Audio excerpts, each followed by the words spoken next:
दिल्ली के जंतर मंतर पर शनिवार को एक ऐसा प्रदर्शन हुआ जिसने सोशल मीडिया से लेकर राजनीतिक गलियारों तक बहस छेड़ दी है। एक ऐसा आंदोलन जिसे कुछ लोग युवाओं की आवाज बता रहे हैं, कुछ लोग इसे शिक्षा व्यवस्था के खिलाफ बढ़ते गुस्से का प्रतीक कह रहे हैं, तो वहीं कुछ लोग इसे महज एक सोशल मीडिया ट्रेंड से निकला राजनीतिक प्रयोग मान रहे हैं। हम बात कर रहे हैं कॉकरोच जनता पार्टी की, यानी सीजेपी के उस प्रदर्शन की जिसने हजारों छात्रों, नौकरी की तैयारी कर रहे युवाओं और समर्थकों को जंतर मंतर तक पहुंचा दिया।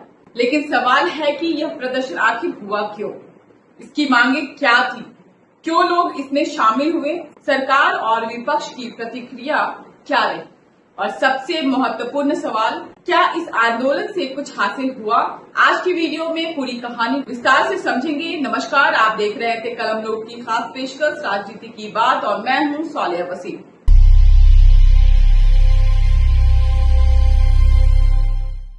इस प्रदर्शन की मुख्य वजह थी प्रतियोगी परीक्षाओं में कथित गड़बड़ियां, पेपर लीक के आरोप, भर्ती प्रक्रियाओं को लेकर छात्रों की नाराजगी और केंद्रीय शिक्षा मंत्री धर्मेंद्र प्रधान के इस्तीफे की मांग। प्रदर्शनकारियों का आरोप था कि परीक्षा और भर्ती व्यवस्था में लगातार गड़बड़ियां सामने आ रही हैं, लेकिन जवाबदेही तय नहीं हुई है।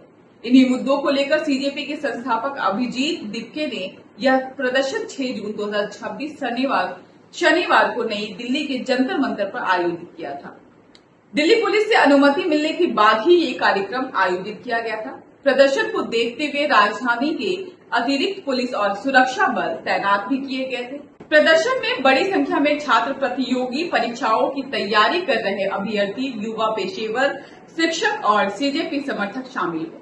कई लोग कॉकरोच मास्क पहनकर पहुंचे, हाथों में तख्तियां भी और नारे लगाए जा रहे थे। रिपोर्ट्स के मुताबिक सामाजिक कार्यकर्ता सोनम वांगचुक भी आंदोलन के समर्थन में पहुंचे। सीजेपी के संस्थापक अभिजीत दिपके ने मंच से लोगों को शांतिपूर्ण प्रदर्शन करने की अपील की। अभिजीत दिपके ने कहा कि यह आंदोलन किसी एक परीक्षा या एक भर्ती तक सीमित नहीं है, बल्कि शिक्षा और भर्ती प्रणाली में जवाबदेही की मांग का आंदोलन है। मंच से शिक्षा मंत्री धर्मेंद्र प्रधान के इस्तीफे की मांग दोहराई गई। प्रदर्शनकारियों ने make in India, not leak in India जैसे नारे भी लगाए। दिपके ने समर्थकों से कहा कि आंदोलन शांतिपूर्ण रहना चाहिए और यह सिर्फ शुरुआत है। बाद में सीजेपी ने इसे आने वाले बड़े आंदोलन का ट्रेलर भी बताया है। जंतर मंतर पर हुए इस प्रदर्शन के बाद राजनीतिक प्रतिक्रियाओं का दौर भी शुरू हो गया है। सबसे तीखी प्रतिक्रिया बीजेपी की ओर से आई है। बीजेपी के राष्ट्रीय अध्यक्ष नितिन नवीन ने बिना सीधे नाम लिए सीजेपी और उसके संस्थापक अभिजीत दिपके पर निशाना साधा है। उन्होंने कहा है कि कुछ लोग विदेश में बैठकर भारत के युवाओं को दिशा देने की कोशिश कर रहे हैं और युवाओं को नकारात्मक राजनीति की तरफ धकेला जा रहा है। उनका इशारा साफ तौर पर सीजेपी आंदोलन की तरफ माना गया है। वहीं सीजेपी की ओर से जवाब आया कि यह आंदोलन किसी राजनीतिक दल के खिलाफ नहीं, बल्कि शिक्षा व्यवस्था और भर्ती प्रक्रियाओं में जवाबदेही की मांग को लेकर है। संगठन ने दावा किया कि उसका किसी राजनीतिक दल से संबंध नहीं है और यह लड़ाई किसी पार्टी से बड़ी है।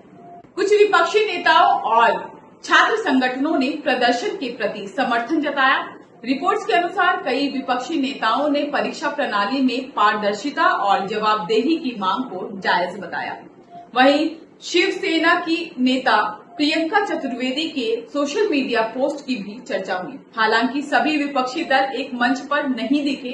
कुछ दलों ने आंदोलन के मुद्दों का समर्थन किया, लेकिन संगठन से दूरी बनाए रखी।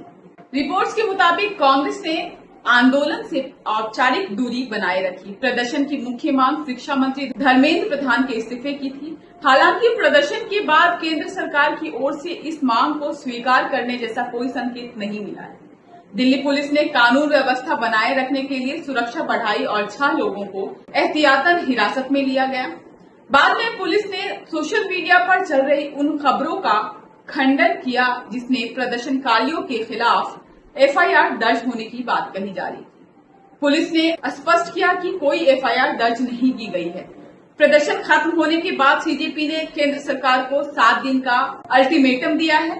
आंदोलनकारियों ने कहा कि अगर उनकी मांगों पर कार्रवाई नहीं हुई तो देश भर में प्रदर्शन किए जाएंगे। यानी जंतर मंतर का प्रदर्शन फिलहाल समाप्त हो गया है, लेकिन आंदोलन खत्म नहीं हुआ है। अब सबसे बड़ा सवाल है कि क्या यह सिर्फ सोशल मीडिया की ताकत का प्रदर्शन था या फिर यह देश भर के छात्रों और युवाओं के बीच बढ़ रही नाराजगी का संकेत है।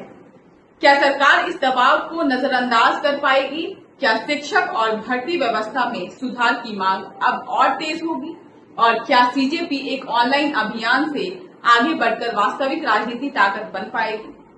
इन सवालों के जवाब आने वाले दिनों में मिलेंगे, लेकिन इतना तय है कि 6 जून 2026 को जंतर मंतर पर जो हुआ उसने शिक्षा, रोजगार और जवाबदेही पर एक नई बहस जरूर छेड़ दी है। आपकी क्या राय है? क्या यह आंदोलन छात्रों की आवाज है या सिर्फ एक वायरल राजनीतिक प्रयोग? कमेंट करके अपनी राय जरूर बताएं।